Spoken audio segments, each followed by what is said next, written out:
Hola, bienvenidos al curso de Sistema Eléctrico de Potencia. Mi nombre es Marcelo Pérez y hoy veremos el módulo número 23, sincronización a la red eléctrica. ¿Para qué necesitamos sincronizarnos a la red eléctrica?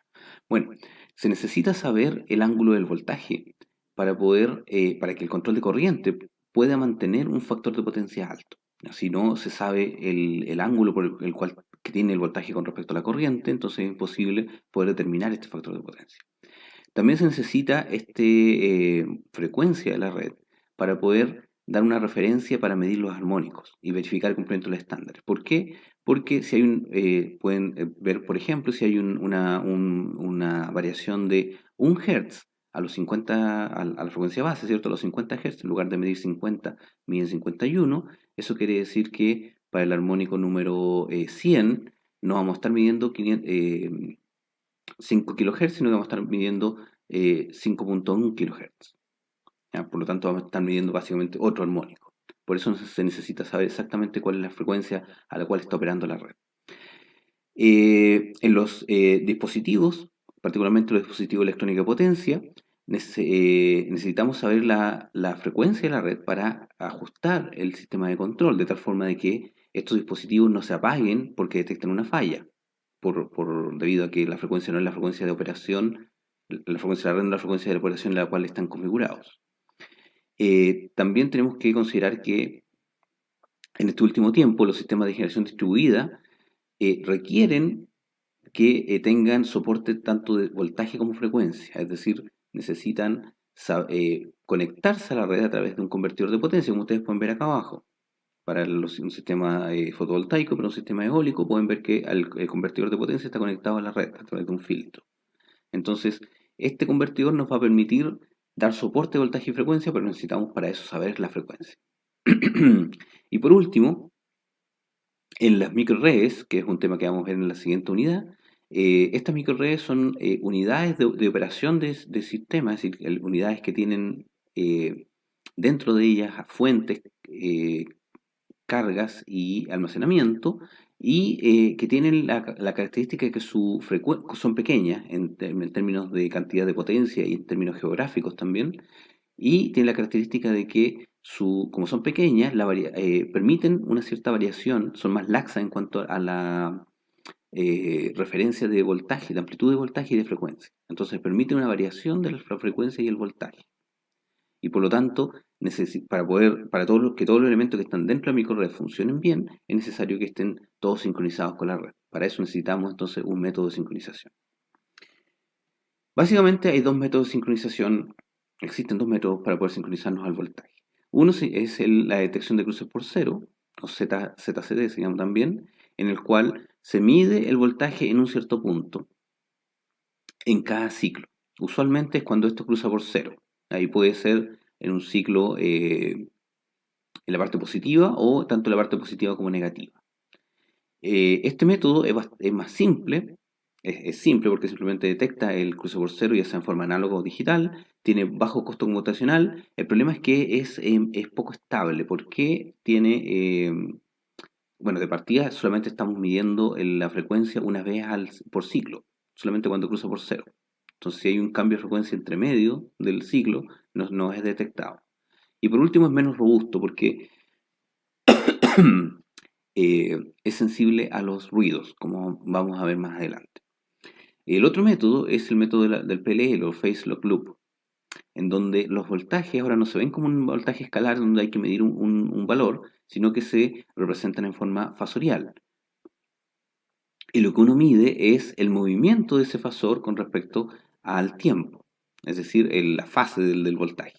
Por lo tanto, estos métodos usualmente son más complejos que los métodos de detección por cruce por cero, tienen un mayor costo computacional, pero tienen la ventaja de que son más estables, porque están midiendo permanentemente el ángulo.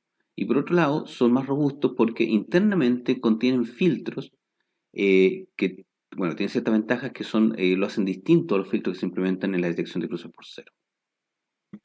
Veamos primero entonces el cruce por cero. Este puede hacerse en forma digital, ¿cierto? Dentro de un procesador de señales, donde detectamos la señal, medimos el voltaje y detectamos el cruce, o puede hacerse en forma análoga con algunos de los circuitos que tenemos acá. Acá tenemos el circuito de doble interpolación en donde se detecta el cruce positivo y el negativo por cero. Luego tenemos el de histéresis, en donde tenemos, aquí pueden ver un sistema de detección del voltaje de entrada con una realimentación positiva, o puede ser una histéresis dinámica, en donde tenemos el voltaje de entrada acá, se detecta entonces el cruce por cero, pero esta vez con una histéresis dinámica, es decir, no es solamente una resistencia, sino también tiene un condensador en la realimentación positiva. Ahora, en todos estos casos, la detección, como ya les dije, se realiza una vez por ciclo o dos veces por ciclo, en el caso de que detectemos el positivo y el negativo, pero en todos los casos tenemos que son sensibles al ruido de la señal. Si la señal tiene ruido, es posible que se detecte más de un cruce por cero. Para evitar ese problema, usualmente lo que uno hace es utilizar algún tipo de filtrado, es decir, tenemos acá, ustedes pueden ver el voltaje con ruido del voltaje de la red, y después de pasar por un filtro, entonces el voltaje ahora está limpio. Esto tiene un gran problema, y es que estamos filtrando una señal alterna, y por lo tanto cualquier característica de filtrado que nosotros hagamos va a producir un retardo en la señal original. Por lo tanto, la señal va a estar ligeramente desfasada con respecto a la señal original.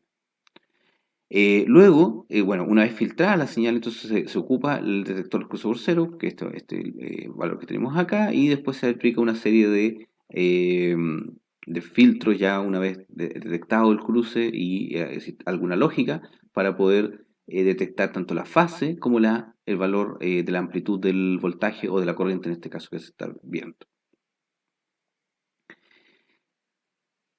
Bien, el otro método es el método de la PLL, en donde este método está compuesto, o este dispositivo, ¿cierto? Está compuesto de tres bloques básicos. Uno que es el detector de fase, que en el fondo es básicamente un multiplicador de dos señales, cuya salida es proporcional a la fase que tienen estas dos señales.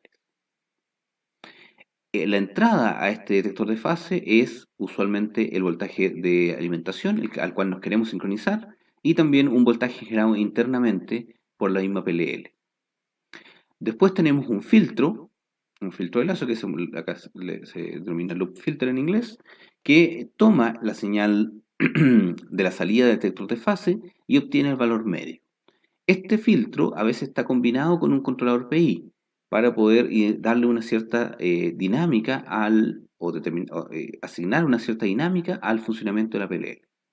Y por último, una vez que este voltaje está filtrado, se alimenta a un oscilador controlado por voltaje, un VCO. Este generador lo que hace es tomar este voltaje y dependiendo del valor que tiene, va generando una salida que tiene una cierta frecuencia, cuya frecuencia es dependiente, por supuesto, del voltaje de entrada. Ahora, esa señal de salida es la que se multiplica en el detector de fase. Y por lo tanto, al ir cambiando el ángulo, perdón, la amplitud, ¿cierto?, de la salida, eso va a hacer que cambie el ángulo y por lo tanto va a cambiar la oscilación, la frecuencia y también la señal con la cual se multiplica. Y con al trabajar el lazo cerrado, va en el fondo a hacer que el ángulo con el cual se genera esta señal esté en fase con el ángulo del voltaje de entrada, o en 90 grados, dependiendo del tipo de PLL que se implemente. ¿Cómo funciona? Bueno, acá tenemos la misma PLL anterior, pero en los bloques los tenemos un poco más detallados. Tenemos acá el detector de fase, el filtro pasa abajo, que es un PI, y tenemos el VCO, el oscilador. Vamos a considerar que la entrada entonces es una señal que tiene una cierta amplitud y es un seno de una frecuencia por tiempo más un ángulo. Y en la salida del VCO, que es la salida de la señal coseno que tenemos acá, es una señal coseno de una frecuencia distinta y de un ángulo distinto. Entonces, ¿qué es lo que hace el detector de fase? El detector de fase lo que hace es multiplicar estas dos señales y por lo tanto nos queda una amplitud multiplicada y dos señales, un seno y un coseno multiplicados. Entonces, al multiplicar estas dos señales, podemos, al utilizar identidades trigonométricas, podemos entonces determinar que hay dos elementos. Un seno que está compuesto por la suma de los ángulos y un seno que está compuesto por la resta de los ángulos. Entonces, si consideramos que La frecuencia central, es decir, la frecuencia en la cual nosotros estamos, el oscilador, usualmente, el oscilador controlado por voltaje, el VCO, se configura a una frecuencia central. Y esa frecuencia central usualmente es la frecuencia del voltaje de entrada. Y por lo tanto, si el voltaje de entrada está cerca de ese voltaje, de esa frecuencia, perdón, la frecuencia de voltaje de entrada está cerca de la frecuencia central, eso quiere decir que el segundo término, que tiene una frecuencia acá, ese se va a eliminar. Y por lo tanto, el segundo seno que tenemos acá, el segundo término que es un seno, va a quedar un seno que no depende del tiempo, sino que solamente depende de los ángulos, de las fases relativas entre el voltaje de entrada y el voltaje generado por el oscilador. Ahora, si consideramos también que estos dos ángulos son cercanos, es decir, que el sistema de control que tenemos acá, el sistema realimentado que tenemos acá, va a hacer que esos ángulos sean parecidos, podemos reemplazar el seno por el mismo ángulo. Esto también es una identidad trigonométrica. Cuando el ángulo dentro de un seno es pequeño, puede ser reemplazado por el mismo ángulo. Y por lo tanto nos queda la siguiente expresión del voltaje de salida del detector de fase. Nos queda una ganancia, un seno del doble de la frecuencia, más una señal que es eh, lineal con respecto a la diferencia de fase. Luego lo aplicamos al filtro, en este caso un filtro con un controlador PI. Y eso lo que hace este filtro es entonces sacar el segundo armónico, filtra el segundo armónico y nos quedamos solamente con la componente fundamental. En este caso el valor lineal que tenemos acá, y por lo tanto la salida, SE que tenemos acá, en el fondo es la misma ganancia, multiplicado por la diferencia de los ángulos de entrada y de salida. Ese valor, esa diferencia, entonces va a multiplicarse con una cierta ganancia, va a generar entonces la corrección a la frecuencia, y esa frecuencia se integra. Y ustedes aquí podemos ver cómo se genera el ángulo que entra al coseno, ¿ya? Que es la multiplicación del omega c por el tiempo, más esta ganancia por la integral de la salida del filtro. Ese ángulo que se genera acá, entonces el que alimenta el coseno y que finalmente va a generar el voltaje de la salida del VCO que habíamos definido en un principio. Cuando se logra que este ángulo sea el mismo ángulo de la entrada, entonces esta multiplicación va a dar un valor medio cero, no va a haber entrada al PI. Como no hay entrada al PI, recuerden que un PI, si el error la señal de entrada del PI, que es el error usualmente, es cero, entonces el PI deja de integrar. Y por lo tanto, la señal SE se mantiene constante, esa señal constante entonces nos genera un delta omega constante, y por lo tanto tenemos acá una señal generada que está en fase con la entrada. Ahí se cierra el lazo. ¿Cómo se sintoniza esta PLL? Bueno, para eso vamos a considerar que las ganancias son todas unitarias y lo único que nos vamos a preocupar es de sintonizar el filtro, en este caso el PI que tenemos acá dentro. Si encontramos entonces, haciendo que las ganancias sean unitarias, encontramos la relación entre la fase de salida y la fase de entrada y nos queda un sistema de este estilo en donde tenemos en el numerador una expresión de primer orden y en el denominador de segundo orden. El denominador entonces lo podemos asociar a la respuesta normalizada de segundo orden, que es una respuesta como la que ustedes ven acá en el tiempo, y por lo tanto podemos definir la frecuencia de resonancia y el coeficiente de amortiguación, ¿cierto? A partir del sobrepaso y el tiempo de asentamiento que nosotros queramos. Una vez que definimos esa respuesta en el tiempo, podemos calcular las constantes Kp y Ti, en este caso del PI. ¿Mm? Y entonces ustedes pueden ver que ante un cambio de la frecuencia de entrada, un cambio escalón de la fase de entrada, perdón, se va a generar entonces en la salida una fase que va a seguir esa señal de entrada con una cierta dinámica. El segundo elemento que hay que tener en consideración es que se necesita generar una señal en cuadratura. Voy a volver hacia atrás un poco. Aquí recuerdan que tenemos el seno, se está multiplicando por un coseno. Y al multiplicarse, entonces esta señal en cuadratura, lo que sucede es que estas dos señales seno y coseno se transforman entonces en los senos, el resultado de la suma y la resta de los senos. Entonces, para que esto sea, el ángulo, la diferencia de ángulo sea lineal con la salida, la salida del detector de fase sea lineal con los ángulos, necesitamos que aparezca esta señal seno. Y la única forma de que aparezca esta señal seno es que hay la señal del voltaje que queremos sincronizar no esté multiplicado por una señal que está en cuadratura consigo mismo. Por lo tanto, necesitamos generar esta señal en cuadratura. Hay varias formas de generar esta señal. Una de ellas es usar un retardo de un cuarto. Esto es una implementación que se hace eminentemente en implementaciones discretas, digitales, en donde se ocupa un buffer que corresponde a un cuarto del número de muestras por ciclo. ¿Ya? En los sistemas digitales tenemos un número fijo de muestras por ciclo. Y por lo tanto, este buffer que tenemos acá va a tomar la señal de entrada y la va a retrasar en el fondo un cuarto del ciclo completo, lo cual corresponde a pi medio. Es decir, el seno lo va a transformar en un coseno, que es lo que necesitamos para hacerla en el detector de fase. Ahora, este método funciona bien para frecuencia fija y es donde la frecuencia de muestreo es mucho más alta que la frecuencia de operación. ¿Ya? En caso contrario, va a producir un cierto error porque se te va a estar desfasando un valor que no es justo pi medio, sino que va a estar un poquito más arriba, un poquito más abajo. Tampoco sirve cuando la señal de entrada tiene armónicos. ¿Por qué? Porque estos armónicos, si bien van a estar en un cierto ángulo en el voltaje directo, el voltaje de entrada, en el voltaje retrasado van a tener, tanto la señal fundamental como los armónicos van a tener un desfase de un cuarto de periodo. Por lo tanto, cuando se haga la multiplicación en el detector de fase, esto no va a generar entonces errores en los cálculos de salida. Otro método que se puede utilizar es utilizar la misma transformada de Park, pero la inversa. Es decir, tenemos la transformada de Park, recuerden que es la que transforma en alfa beta con dq. Es decir, necesito un ángulo para hacer esta transformada. Si ustedes se fijan, este ángulo que estamos haciendo acá, en el fondo es el detector de fase. Estamos multiplicando dos señales. Entonces, ocupar esa transformada de Park como un detector de señales, un detector de fase, multiplicamos el voltaje de entrada, lo alimentamos al componente alfa, mientras que el componente beta viene de la transformada inversa.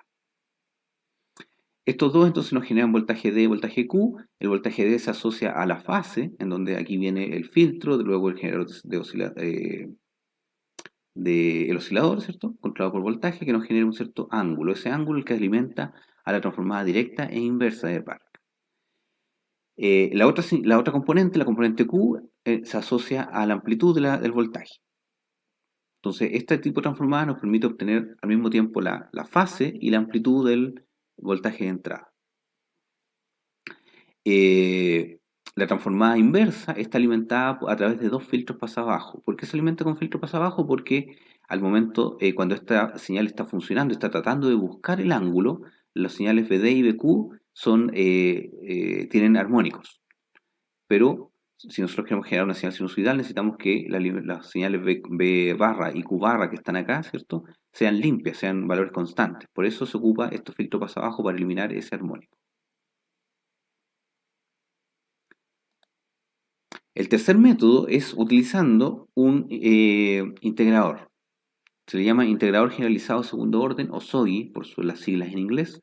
Y la estructura básica es que una señal cualquiera, lo que hacemos es multiplicarla por una frecuencia, integrar y genera un componente. Luego ese componente se integra nuevamente, se multiplica por la frecuencia y genera el otro componente que se resta a la señal original.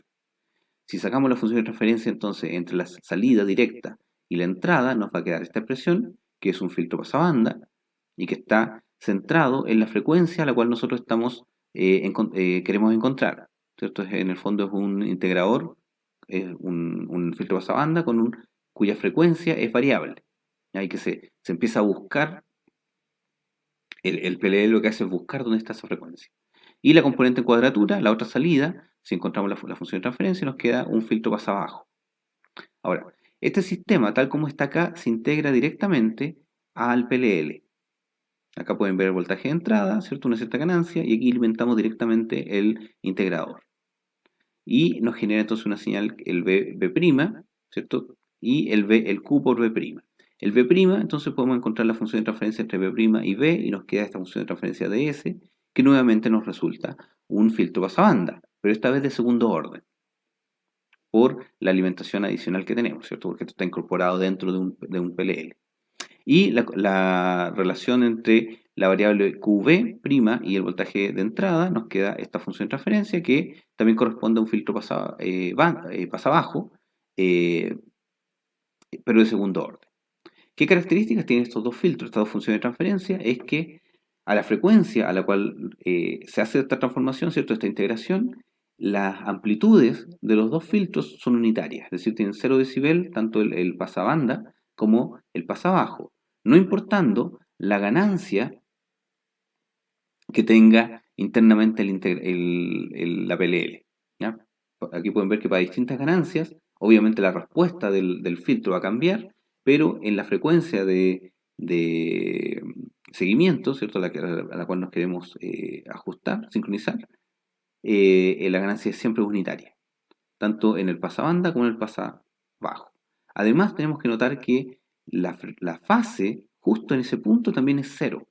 Por lo tanto, tenemos que esta señal B' y esta señal Q', ambas están, perdón, el Q', el B' está en fase con el voltaje de entrada, mientras que el Q' está en 90 grados, es decir, está en cuadratura con el voltaje de entrada.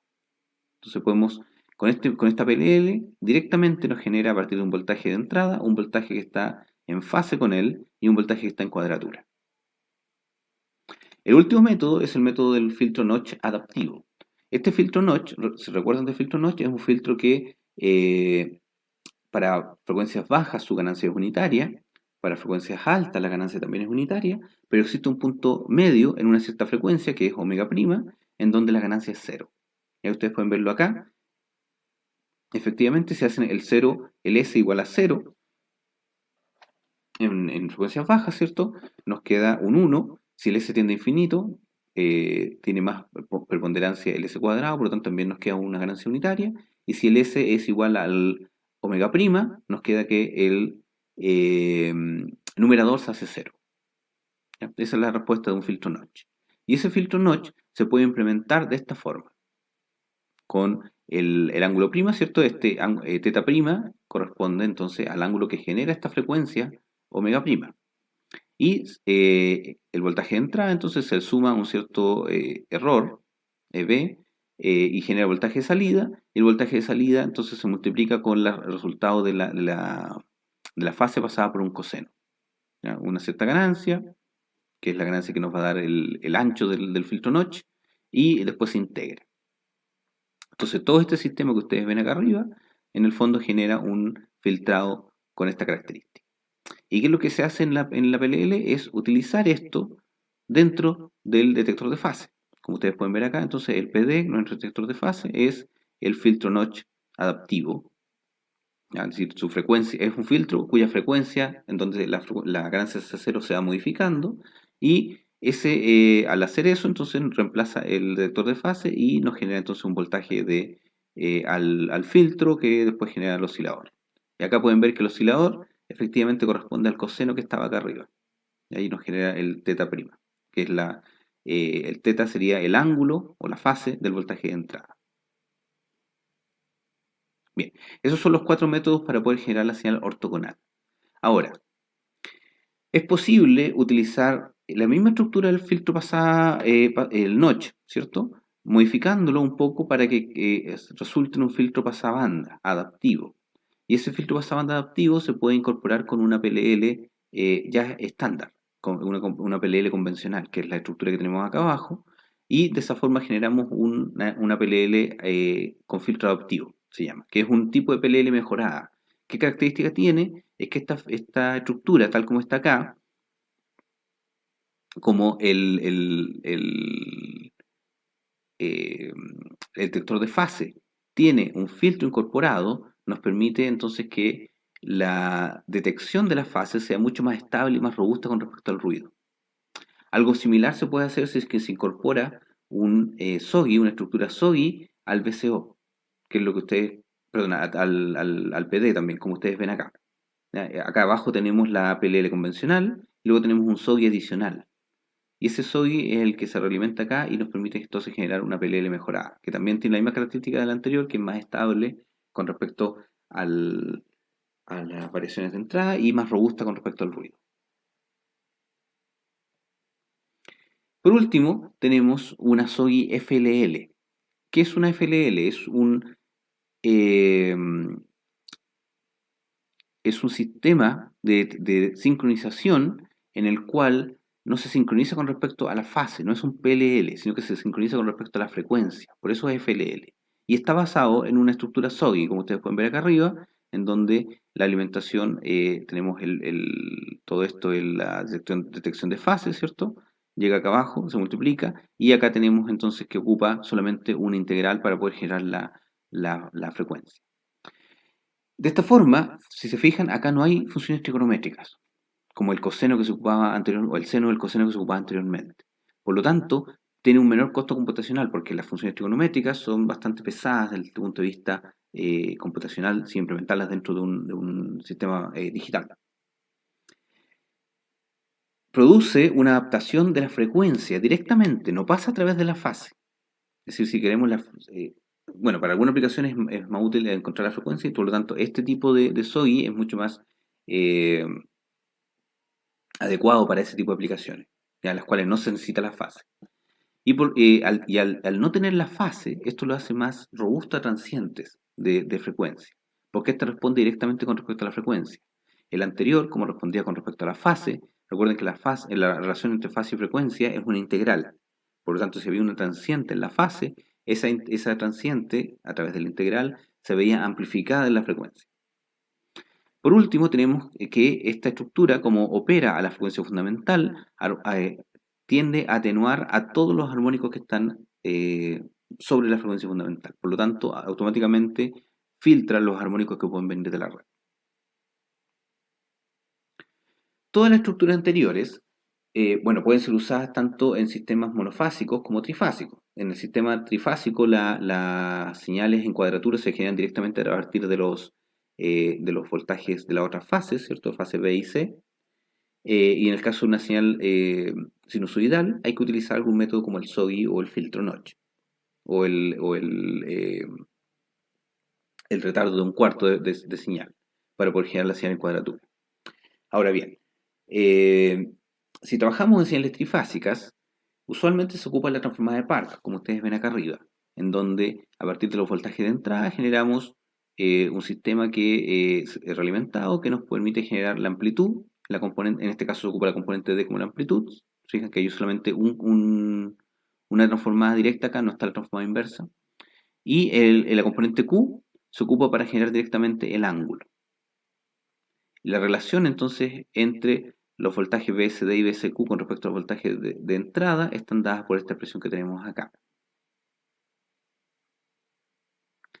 Bien, ahora, este sistema, cuando las señales de entrada, los voltajes de entrada son balanceados, el ángulo que se genera es una recta, ¿cierto? Que va entre 0 y 2pi, y después se resetea, siempre va entre 0 y 2pi. Y por lo tanto las señales VSD y VSQ que se generan después de la transformada son señales continuas. Al ser señales probablemente puede que tengan algún tipo de señal de ruido de alta frecuencia, si es que la señal de entrada viene con algún tipo de ruido, pero son fácilmente filtrables. El problema surge cuando trabajamos con un voltaje desbalanceado, es decir, cuando hay una falla en alguna parte de la red y se generan voltajes desbalanceados. Estos voltajes desbalanceados, podemos ver acá que pasan directamente a partir de la entrada a la salida en el VSD y VSQ. Y por lo tanto generan en este caso el VSQ no se ve tan afectado, igual genera una señal relativamente plana, pero la señal VSD tiene una fuerte componente segundo armónico. Esa componente segundo armónico entonces nos también distorsiona el ángulo y por lo tanto también la frecuencia. Así que la PLL, tal como la habíamos visto hasta ahora, todos los métodos de PLL funcionan bien con voltajes balanceados, pero no funcionan bien con voltajes desbalanceados. Tienden a perder la fase. ¿Qué es lo que se hace para evitar ese problema? Bueno, se ocupa una doble referencia desacoplada, es decir, se sincroniza, se generan dos PLL, una sincronizada con la secuencia positiva y otra con la secuencia negativa. Eso se hace a partir usando una estructura parecida a la que está acá abajo, ¿cierto? Donde tenemos el ángulo, hay un seno, un coseno, y acá entran los voltajes tanto acá está una expresión general, ¿cierto? Con el M y el N, que son dos frecuencias distintas. Aquí esta expresión también está, el dibujo también está expresado en términos de la expresión general. Y lo que uno hace en la secuencia positiva y negativa es asignar al N a la secuencia positiva y al M a la secuencia negativa.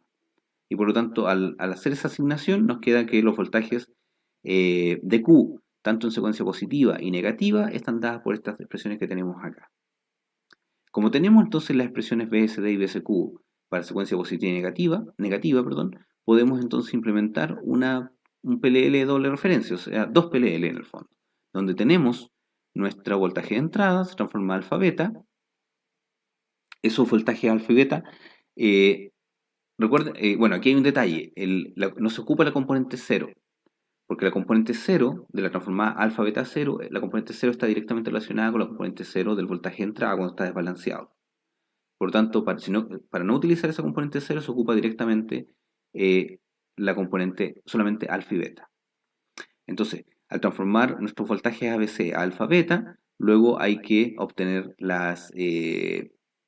transformarlos a DQ, ¿cierto? Usando la transformada Park con secuencia positiva y consecuencia negativa. Eso quiere decir, ¿qué significa que sea consecuencia positiva o negativa? Significa que rota para un lado en el caso positivo y para el lado contrario en el caso negativo.